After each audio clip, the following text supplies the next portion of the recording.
Newtonville Productions.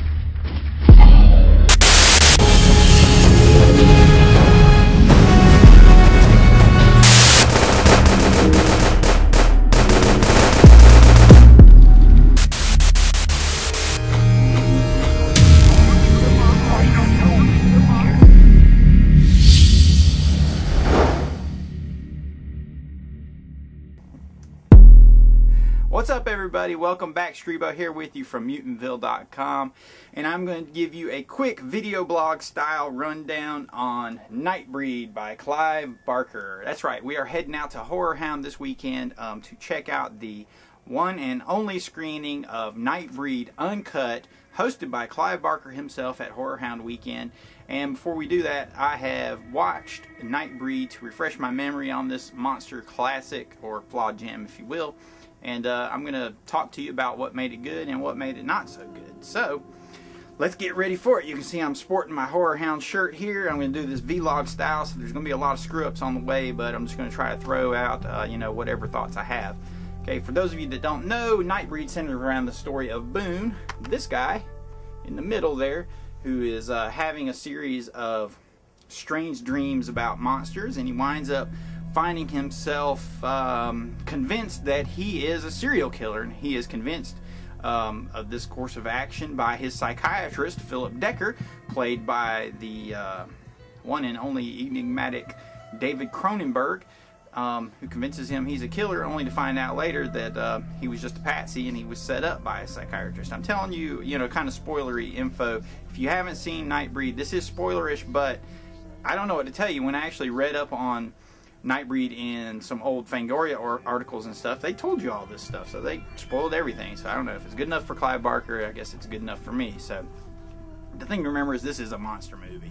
So Boone decides, since he is a crazed killer and he dreams of monsters and he thinks he's a monster, that he's going to do what he can to find his way to the land of the monsters, which is Midian, which is supposedly a mythical city which is located in Canada of all places, underneath a large Gothic cemetery. So, you know, who knew the land of the monsters was in Canada? But there you go. So he makes his way there, winds up becoming the monster that he always thought he was, and through a course of kind of stupid actions and events caused by himself, mainly because he wants to reunite with his lame-ass girlfriend, he winds up bringing about the eventual downfall of the entire city because of the forces of law and order advance on them and, you know, stamp them down with the iron boot.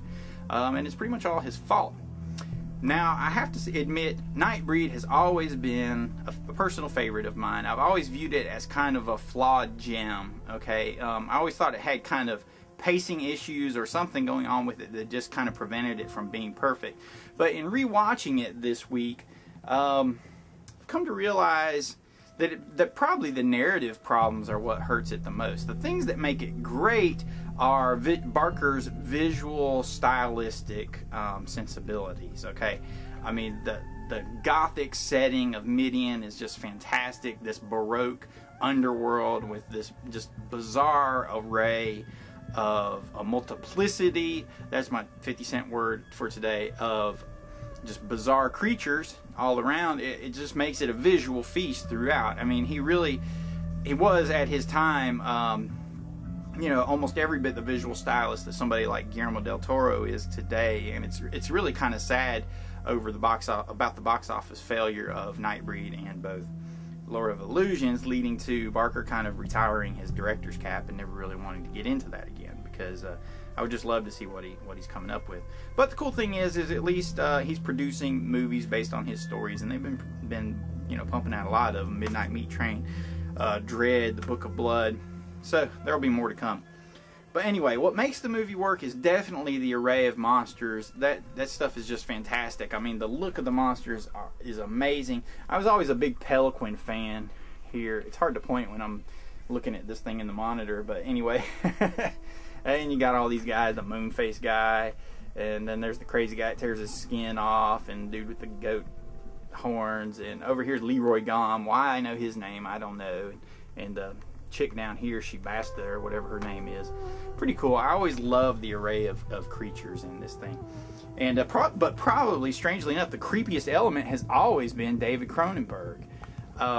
His slasher-style character of the button-faced killer, or whatever he's called. I don't think he has an official name beyond just Decker, you know, wearing his trench coat and his really creepy faceless mask with the button eyes and the off-kilter mouthpiece. Just makes his character really fascinating. As far as fear films go, it works, you know, for its imaginative imagery, if you will, and also kind of the few sequences of kind of grand guignol imagery. You know, there's scenes of torture. You know, there are sequences where the Nightbreed have to defend themselves or they attack people, and those moments are pretty gruesome. And of course, the moments where Boone is kind of tackling with his own subconscious and trying to resist his dark urges, where he's like licking up blood and stuff. That's a pretty gruesome element, but all in all, the movie is kind of light on the horror beyond the visual aspect. There's not a whole lot of suspense. Some moments are tense, but not a lot of suspense, not a lot of truly gripping horror in it. It really kind of turns into just kind of an action movie by the end of it, which I've always thought was kind of the failing of the movie itself. Now, Barker said he wanted Nightbreed to explore the themes of monstrousness, and in watching the movie you can kind of see that come to play, because the Nightbreed themselves are monstrous in their visage, if you will, but they're not really all that bad. I mean, they don't go out of their way to hurt anybody or really mistreat anyone. They just kind of hang out underneath their cemetery like a bunch of geeky cosplayers. I mean, they're just kind of, you know, scary looking. That's all they are. They just stand around in their costumes all day and don't really bother anybody down in their cemetery.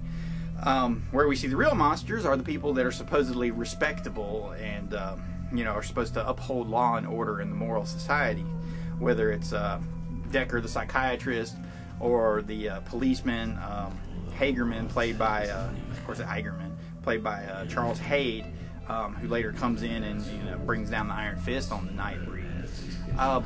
The failings of the movie, I think, all come from a narrative standpoint, in that it's not really Boone's movie. I mean, yeah, he kind of sets things in motion, but at times the story follows him, at other times it follows his girlfriend, at other times it follows Decker. Now, that stuff really, it works in a book. You don't really care in a book because you're invested and you're pulled into those worlds. But in a movie, it's risky, because if any one of those individual characters that you're pulled away into their plots fail to enthrall you, fail to you know, grip you and make you want to root for them, then the movie can kind of lose its way. And I always just kind of disliked Boone. I thought he was just kind of a windy candy ass. I mean, the guy wanted to be a monster. He thought he was a monster. He goes to see the monsters. He gets there. He wants to go back to his girlfriend. He goes back to his girlfriend. He whines because he's a monster. I mean, give me a break. What a candy ass. His girlfriend, you know, was just kind of a pain in the ass the whole time, and kind of that goofy Lois Lane damsel in distress thing. I mean, she's proactive in a way that she's searching for Boone, and she wants Boone back, and she wants to help him, and she helps the people that she finds around her.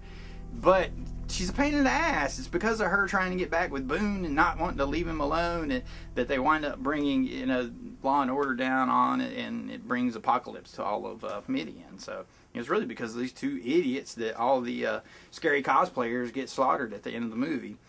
I think the movie itself would have been stronger if they would have just focused on Boone. Now, I remember reading that Barker had a lot of studio interference in having to recut the movie. So I'm curious to see how Nightbreed Uncut stands up to this. I don't think it's going to address the narrative problems that I've kind of pointed out, or that I see in the film, because those are Barker probably put those there anyway. I mean, he is a novelist, and in a novel you just bounce around anywhere and you follow those characters. It's not like a movie where for that 2 hours you really have to be gripped by it, or else your attention just kind of wanes off. You know, with a movie, you watch it from beginning to end. You don't do it in pieces as with a novel. So the uncut version is probably still going to have those same problems. And another problem that I have with it now that I didn't in the past was that the Nightbreed monsters just aren't monstrous. I mean, they don't really do anything. They should have been made more mysterious. I mean, Boone just shows up. He says, hey, I'm a monster. They say, no, you're not. He gets bitten. He gets changed. He comes back, and they say, hey, you're one of us now. Come on in. They welcome him in like, you know, it's like it's Sesame Street or something. They just welcome him to the cosplay party, which is kind of goofy. I mean, the monsters all lose their mystique right away. They really should have been kept in the shadows a bit more and made more sinister. Like, let's see them going out and feeding on cows or something. I mean, what do they eat? They're forbidden from eating, you know, people, from eating naturals. So where do they get their sustenance from? I mean, let's see those little sinister side that they have to indulge in order to just survive. But I don't know, that's just me. I mean, Clive Barker is the master here, not me. Who am I? I'm just, you know, an aspiring filmmaker and a guy with a camera and a big mouth. But anyway, there's my basic vlog review of Nightbreed.